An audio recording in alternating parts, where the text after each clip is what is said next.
Hello everyone, మన topic వచ్చేసి ఈరోజు ఐబిఎం ఆఫ్ ఐఓటీ అనమాట. ఐబిఎం అనేది కూడా ఒక కంపెనీ అనమాట.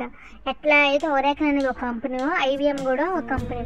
ఐబిఎం అనేది క్లౌడ్ కంప్యూటింగ్ మీద వర్క్ చేస్తుంది, అదే ఒరాకిల్ అనేది క్లౌడ్ సాఫ్ట్వేర్ మీద వర్క్ చేస్తుంది. ఐబిఎం అనేది మనము ఎలాంటి పెన్ డ్రైవ్ ఇలాంటివి యూజ్ చేయకుండా మన ఫైల్స్ని వాటిని స్టోర్ చేసుకుంటాము. ఎగ్జాంపుల్ ఏంటంటే నెట్ఫ్లిక్స్, స్ట్రీమ్స్, వీడియోస్ అవి మనం ఏం చేస్తాం, ఆ డేటా అనేది క్లౌడ్లో స్టోర్ అయ్యి ఉండేసి మనం ఎప్పుడు యాక్సెస్ చేసుకుంటామో అప్పుడు ప్లే అయ్యింది. అది క్లౌడ్ కంప్యూటింగ్ అనమాట. సో ఇప్పుడు క్లౌడ్ ఐబిఎం ఒక ఫ్రేమ్వర్క్ వచ్చేసి గ్యాదర్ అనమాట. ఇన్ఫర్మేషన్ మనము తీసుకొని కన్సల్టేట్ అంటే మెనీ ఇంటూ వన్ కంబైన్ చేస్తామన్నమాట. కనెక్ట్ అంటే స్మార్ట్ డివైజెస్ని ఇంటర్నెట్ తోటి కనెక్ట్ చేస్తాము.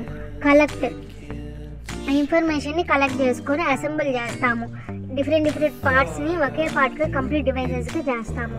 అలాగే మేనేజ్ అని అనలైజ్, అది ఎలా వర్క్ అవుతుంది, ఎలా మనకి అవుట్పుట్ రావాలి అనేది. సో ఇదనమాట.